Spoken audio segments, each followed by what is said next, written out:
नमस्कार दोस्तों, आनिया जीवन की में आप सबका स्वागत है। मेरा नाम रीमा है।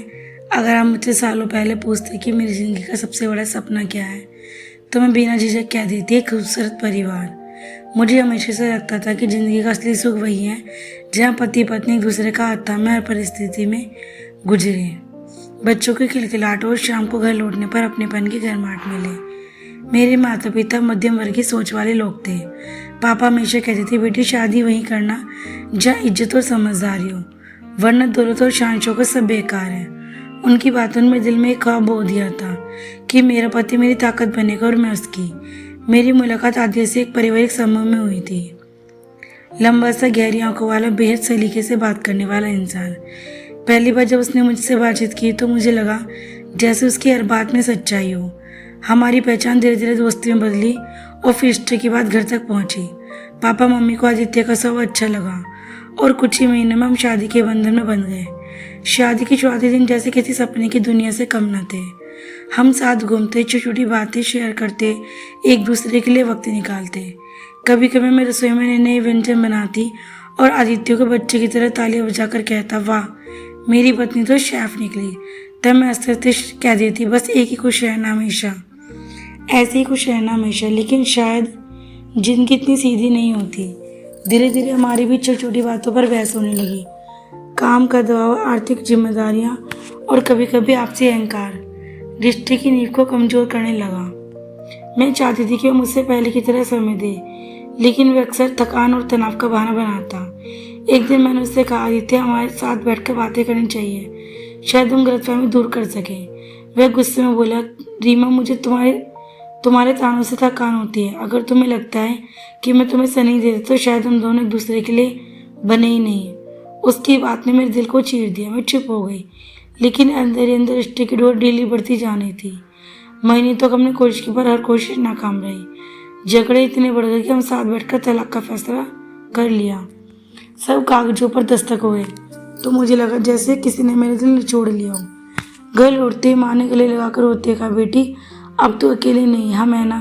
मैंने मुस्कुराने की कोशिश की, लेकिन भीतर से टूटी हुई थी। मुझे लगता कि जैसे सारी दुनिया मुझे ताने मार रही हो। देखो रीमा अपनी शादी बचा नहीं सकी। दिन बीतते गए। मैं बाहर से मजबूत दिखती रही, लेकिन अंदर का खालीपन हर पल मुझे काटने लगा। कभी रात को तकिए में मुझे पाकर रोती, कभी आईने से खुद से पूछती, क्या सच में मैं ही गलत थी। इन दिनों में अपनी नौकरी पर ज़्यादा ध्यान देना शुरू किया। सुबह जल्दी उठकर दफ्तर जाती और देर रात तक काम करती, ताकि घर लौटने पर थक कर सीधे नींद आ जाए, सोचने का वक्त न मिले। लेकिन कितनी भी कोशिश करूँ, दिल का दर्द कभी छुपता नहीं। फिर एक दिन अचानक मुझे शरीर में अजीब सी कमजोरी महसूस होने लगी। मैंने सोचा शायद काम का बोझ है, लेकिन हालात धीरे धीरे बिगड़ने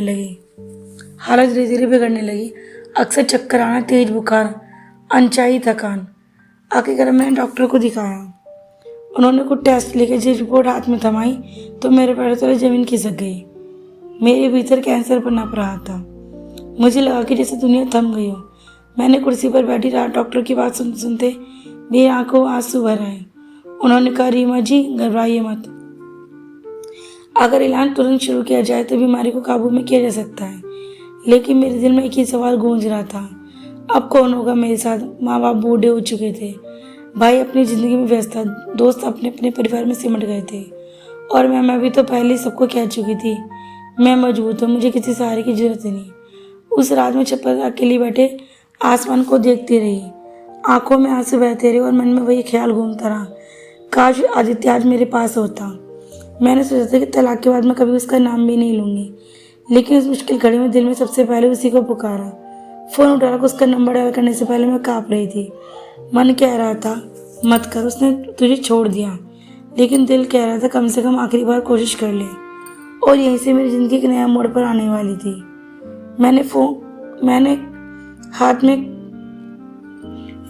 मैंने कांपते हाथों से फोन हाथ में कांप रहा था। उंगलियां नंबर दबाने की कोशिश करती, पर दिल की धड़कन इतनी तेज थी जैसे सीने से बाहर निकल जाएगी।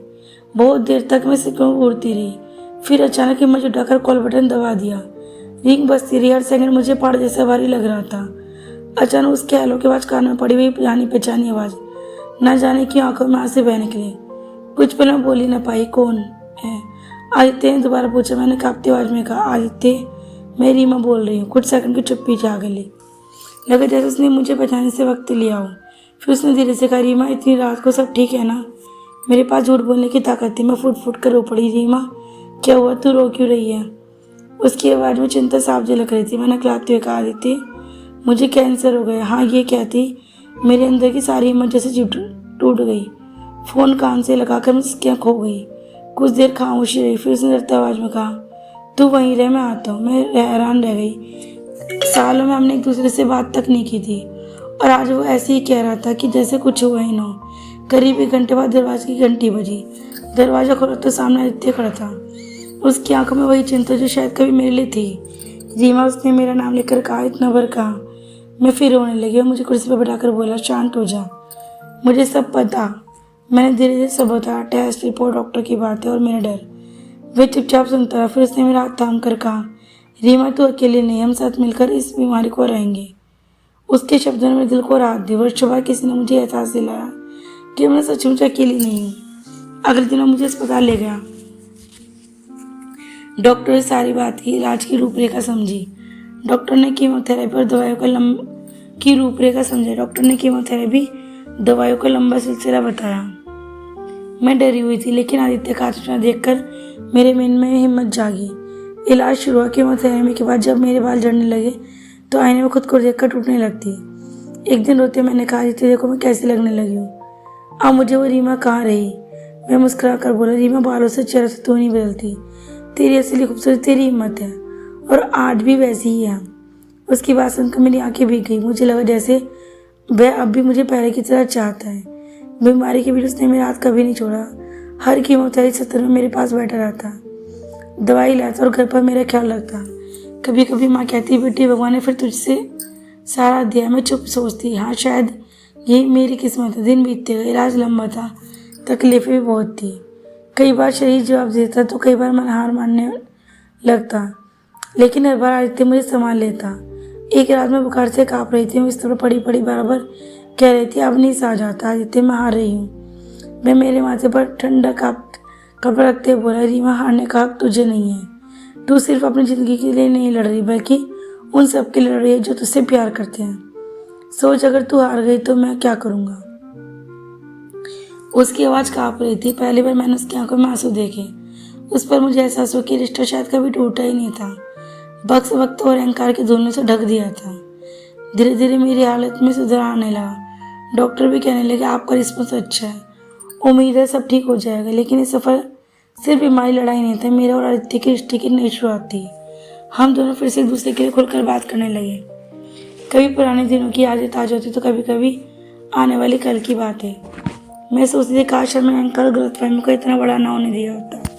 शायद हमारी ज़िंदगी पहले ही इतनी खूबसूरत होती, लेकिन शायद भगवान ने हमें दूसरा मौका दिया, इसी तरह देना चाहा। इलाज के दिनों में मेरा शरीर तो कमज़ोर हो रहा था, लेकिन दिल और दिमाग पहले से ज़्यादा मजबूत होने लगे थे। वजह सिर्फ एक थी, आदित्य, जो हर सुबह मुझसे कहता, आज का दिन हमारा है रीमा, आज हमें इस बीमारी को थोड़ा और पीछे धकेलना है। उसकी बातें सुनकर मुझे भी लगता मैं अकेली नहीं हूँ, मेरे साथ कोई योद्धा खड़ा है। एक दिन अस्पताल के वार्ड में मेरे पास वाली खाट पर बैठी एक औरत मुझसे बोली, बेटी, तेरा पति बड़ा नेक इंसान है। मेरी बीमारी में तो कोई हाल पूछने वाला भी नहीं था। भगवान करे तुझे लंबी उम्र दे। उसकी बातें सुनकर मेरी आंखें भर आई। मैंने धीरे से कहा, हम दोनों पति पत्नी नहीं, तलाक हो चुका है। वो औरत हैरान से मुझे देखने लगी। सच कह रही हूँ, लेकिन उसका तेरे लिए प्यार उसकी आंखों में तो साफ दिखता। मैंने नजरें झुका ली। सच तो यह था कि मैं खुद भी उसके प्यार को हर रोज महसूस करने लगी। शायद वो अहंकार, वो दीवार अब टूट चुकी थी। इलाज के दिनों मेरी हालत कई बार खराब हो जाती, उल्टियाँ, थकन, बदन टूटना, ऐसा लगता जैसे मेरे साथ छोड़ने देगा। लेकिन जब भी मैं हार मानने की लगती, आदित्य मुझे थाम लेता। कभी वो मुझे गाने सुनाता, कई पुरानी तस्वीर दिखाकर हंसाता। कई बार तो हम दोनों रोते भी, लेकिन रोने के बाद वो मेरे आंसू पोंछ कर कहता, अब नहीं रोना। हम मुस्कुराएं ताकि बीमारी को लगे कि हम डरने वाले नहीं। धीरे धीरे मैं उसके साथ अपने मन की सारी बातें करने लगी। एक रात मैंने उससे पूछा, आदित्य, अगर हम ये जंग हार गई तो क्या तू मुझे याद रखेगा? वह गुस्से में बोला, रीमा, ऐसी बातें मत कर, तू जंग हारेगी नहीं, और अगर भगवान ने कभी ऐसा दिन दिखाया भी तो याद रख, मैं तुझे भूल नहीं सकता। तू मेरे जीवन का हिस्सा है, चाहे हम कागजों पर अलग हुए हों। उसकी आंखों में उस रात आंसू बह निकले। मैंने महसूस किया उसका दर्द भी कम नहीं था। हम दोनों ने सालों तक अकेलेपन से सड़ते रहे थे, लेकिन अब एक दूसरे का सहारा बनकर जीना सीख रहे थे। इलाज का सफ़र आसान नहीं था। कई बार पैसों की तंगी आ गई, दवाइयाँ बहुत महंगी थी। तब आदित्य ने अपनी शौक, अपनी जरूरतें सब छोड़ दी थी। उसने कहा पैसा फिर से कमाया जा सकता है, लेकिन अगर तुझे खो दिया तो मैं खुद को कभी माफ़ नहीं कर पाऊंगा। उसने इस त्याग ने मेरे मन को और भी झकझोर दिया। मुझे लगा यही असली रिश्ता है, जहाँ जिम्मेदारी प्यार दोनों बराबर हों। इन दिनों में अस्पताल के दूसरे मरीजों को भी ध्यान से देखने लगी। कितने लोग अकेले थे, कितने लोग अपने अंदर से डूबकर हार मान चुके थे। एक दिन मैं सोचा, अगर मैं सच में ठीक हो जाऊं तो मैं इन लोगों के लिए कुछ करूंगी। मैं उन्हें बताऊंगी जिंदगी हमेशा लड़ने का नाम है। मेरे अंदर ये नया संकल्प जन्म ले चुका था। इलाज चलते चलते लगभग 1 साल गुजर गया। धीरे धीरे डॉक्टर कहने लगी मेरी रिपोर्ट सुधर रही है। अब हर बार अच्छी खबर सुनकर आदित्य की आंखों में चमक आ जाती। वो बच्चों की तरह खुश हो जाता और कहता, देख मैंने कहा था ना कि तू ये जंग जीतेगी। लेकिन ये जंग सिर्फ बीमारी की नहीं, ये हमारे रिश्ते की भी थी। कभी कभी मैं सोचती क्या हमें फिर से साथ होना चाहिए, क्या हमें एक बार फिर से अपनी जिंदगी को नया मौका देना चाहिए। एक शाम मैंने हिम्मत करके आदित्य से पूछा, अगर मैं पूरी तरह ठीक हो जाऊँ तो क्या हम फिर से एक साथ जीने की कोशिश कर सकते हैं। वह चुप हो गया। कुछ देर तक उसने मुझसे देखा, फिर बोला, रीमा तू मेरे दिल में हमेशा रही है। तलाक के बाद भी मैंने तुझे कभी बुलाया नहीं, लेकिन मुझे डर है अगर हम फिर से वही गलती दोहराएं। तो मैंने उसका हाथ पकड़कर कहा, इस बार हम अपने अहंकार को बीच में नहीं आने देंगे। जिंदगी ने हमें सिखाया कि साथ रहना ही नहीं सबसे बड़ी दौलत। उसकी आंखों में नमी थी। उसने कहा धीरे से, तो ठीक है रमा, इस बार हम साथ रहेंगे हमेशा। उस पर मुझे लगा कि मेरी सारी पीड़ाएं, सारी लड़ाई सही मकसद के लिए थी। शायद भगवान ने हमें दूसरा मौका इसी तरह दिया था। मेरा इलाज का आखिरी चरण चल रहा था। डॉक्टरों के चेहरे पर मुस्कान रही, हमारी रिपोर्ट उम्मीद की किरण दिख रही थी। जब उन्होंने कहा कि मैं धीरे धीरे समाज जिंदगी को लौट सकती हूँ, तो मेरा दिल कृतज्ञता से भर गया। उस दिन आदित्य ने मेरे लिए सबसे छोटा सा जश्न रखा। फूलों को घर से सजाया, मेरी पसंद का खाना, केक पर लिखा नई जिंदगी मुबारक। मैंने हंसते हुए कहा, आदित्य ये सब करने की क्या जरूरत है। बोला, क्योंकि ये सिर्फ तेरी नहीं हमारी जीत है। हमने मिलकर मौत को हराया। उसके शब्द को मैं रो पड़ी। मुझे लगा जैसे जिंदगी ने मुझे दूसरा जन्म दे रही हो। अब मेरी सबसे बड़ी चाहत थी कि मैं सिर्फ अपने नहीं बल्कि उन सब के लिए जो मेरी इस दर्द से गुजर रहे थे। मैंने अस्पताल में इलाज करवाने आने वाले लोगों से बात करनी शुरू की। उन्हें अपने किस्से सुनाती बताती कि हिम्मत ही सबसे बड़ी दवा है। एक दिन छोटी बच्ची जो कैंसर से जूझ रही थी मेरे पास आकर बोली, दीदी आप इतनी मुस्कुराती कैसे हो, आपको डर नहीं लगता। मैंने उसे गले लगा कहा, डर तो सबको लगता है, पर सबके पास कोई अपना होता है तो डर छोटा हो जाता है। मेरी मुस्कान का राजा मेरे दोस्त, मेरा सहारा आदित्य। उस बच्ची ने मासूम से आदित्य की ओर देखा, बोली, अंकल आप हमेशा दीदी के साथ रहना। उसकी बात हम दोनों को मुस्कुरा दी, लेकिन भीतर से मैं कांप गई। क्या सच में अब हमेशा साथ रहना चाहिए? क्या समाज परिवार सब हमारे साथ भी ऐसे स्वीकार करेंगे? कुछ दिन मैंने हिम्मत करके माता पिता से बात की। मैंने कहा, माँ पापा अगर आप आदित्य से मेरे साथ जिंदगी बिताना चाहे तो क्या आप लोग मानेंगे? पापा चुप रहे, माँ की आंखों में आंसू भर आए।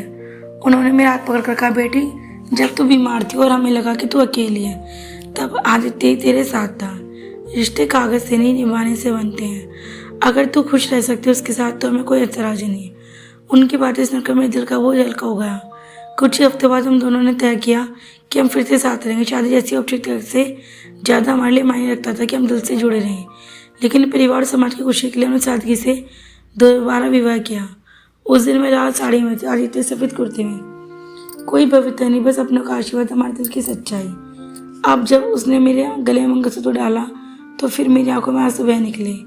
ये आंसू दर्द के नहीं बल्कि नई शुरुआत के थे। जब मेरी ज़िंदगी का नया अध्याय शुरू हुआ तो मैं इलाज के बाद धीरे धीरे काम पर लौटी। लेकिन साथ ही मैंने कैंसर के मरीजों के लिए एक छोटा संगठन बनाया। वहाँ मरीजों को सहारा देते, उन्हें हिम्मत बताते, इलाज की जानकारी उपलब्ध कराते। आदित्य हर कदम पर मेरे साथ खड़े रहता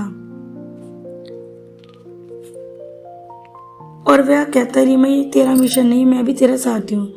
कभी कभी हमारे पुराने दिनों को याद कर सोचते हैं, अगर हमने पहले अपने अहंकार को छोड़ दिया होता तो शायद हमें इतना दर्द न झेलना पड़ता। लेकिन फिर भी हम ये भी मान लेते कि शायद ये दर्द हमें सिखाने आए थे कि रिश्तों की असली कीमत क्या होती है। एक शाम जब हम दोनों छत पर बैठे सूरज ढलते देख रहे थे, मैंने अदिति से कहा, तुझे पता है मैंने बीमारी में सबसे बड़ा सबक क्या सीखा? वह मुस्कुराकर बोला, क्या? मैंने धीरे से कहा कि जिंदगी छोटी और हमें तकदार में बर्बाद करना सबसे बड़ी मूर्खता। हमने हर दिन को ऐसे जीना चाहिए जैसे आखिरी हो। उसने मेरा हाथ थाम कर कहा, और मुझे सबक मिला कि तुझसे दूर रहकर मैं अधूरा था। तू ही मेरी ताकत है रीमा। उस पर मुझे लगा हमारी कहानी अधूरी नहीं, यह पूरी हो गई। प्यार, दर्द और संघर्ष और नई शुरुआत के साथ। आज जब मैं पीछे मुड़कर देखती हूँ तो मुझे अपने आंसू, अपनी टूटन की कीमत लगती है, क्योंकि उन्हीं मुझे आज की रीमा बनाया, मजबूत, प्रेरणादायक और प्यार से भरी। मेरी ज़िंदगी का सफ़र ये बताता है कि कभी भी हिम्मत मत छोड़ो, चाहे रिश्ते टूटे, चाहे ज़िंदगी चाहे बीमारी से भर जाए।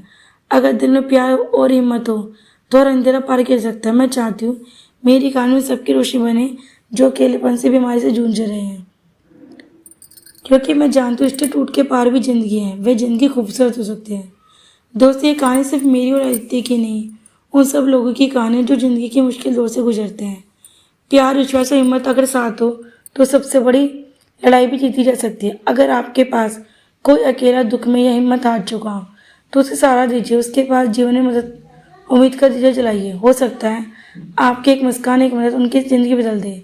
अगर आपकी ये कहानी दिल को छू गई हो तो इसे जरूर शेयर कीजिएगा, ताकि लोग भी समझ सके असली प्यार इंसान कभी नहीं मरती। कमेंट में बताइए आपको ये कहानी का कौन सा हिस्सा सबसे ज़्यादा भावनात्मक लगा। और हाँ, चैनल को सब्सक्राइब करना ना भूलें, क्योंकि आपके एक क्लिक से हमें ऐसी प्रेरणादायक कहानियाँ लिखने की हिम्मत मिलती है।